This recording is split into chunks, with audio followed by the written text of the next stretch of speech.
요새 실무에서 문제되는 것 좀 말씀드릴게요. 불륜 피해자인데 스토킹으로 역고소 당하는 경우예요. 자, 언제 역고소 당할까요? 보통 두 가지 정도가 있습니다. 부정행위 피해자가 상간녀나 상간남 자백 받아내려고 연락하다가 스토킹 되는 경우, 그리고 또 하나는 상간녀나 상간남 괴롭히려고 연락하다가 스토킹 되는 경우, 보통 크게 이 두 가지입니다. 특히 상간녀나 상간남에게 전화해서 증거 수집하려고 하시는 경우에 한 번에 끝내지 않으시면 스토킹 되기 쉬워요. 어설프게 접근하시면 상대방은 당연히 발뺌을 하겠죠.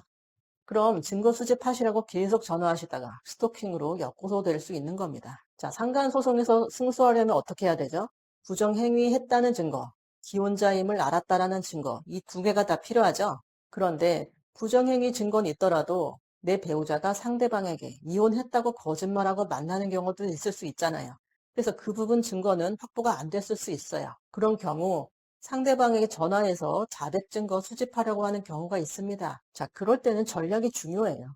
유도신문 해야 되거든요. 그냥 아예 처음부터 상대가 기혼 사실 알고 부정행위 한 것처럼 전제로 치고 나가셔야 되죠. 예를 들어서 유부남 만나면서 평생 남들이 모를 줄 알았냐, 이렇게 기선 제압을 하는 거죠.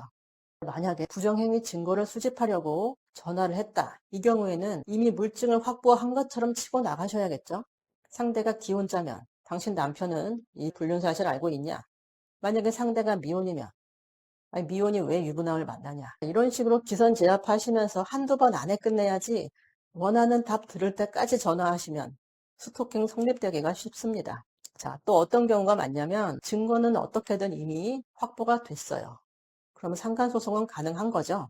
그런데 증거 수집 차원에서 연락하는 게 아니고 경고 차원, 응징 차원에서 연락을 하는 거죠. 재발 방지 목적이 큰 겁니다. 내 배우자와 다시는 만나지 말라고 상간자에게 경고하고 항의하기 위한 목적으로 연락하는 거예요. 그런데 방식이 문제겠죠. 반복적으로 전화하고 문자 보내서 다시는 만나지 말라고 경고하고 그걸 넘어서서 회사에 판결문 뿌리겠다.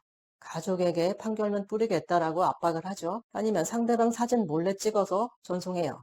너를 항상 어디선가 지켜보고 있다라는 걸 알리는 거죠. 자, 그러다가 상대방이 이제 무서워서 전화번호를 바꾸면 사칭 인스타그램 만들어서 또 연락을 하기도 합니다.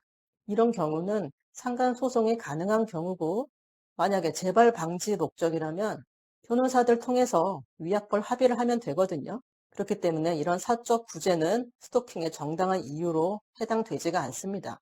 고스란히 스토킹 고소장에 범죄 일람표로 쌓이고 상대방이 빌미만 제공하는 거죠. 결국 불륜 피해자인데 스토킹 피의자가 되는 겁니다. 따라서 상간소송 위한 증거 수집하더라도 반드시 전문 변호사의 상담을 받고 행동하시는 게 좋겠습니다. 억울하신 건 충분히 이해합니다. 하지만 상간소송이나 이혼소송 하다 보면 이런 부수적인 형사사건이 굉장히 많이 발생하고 있는 것도 현실입니다. 저는 되는 것과 안 되는 것을 구분해드리는 김민정 변호사였습니다.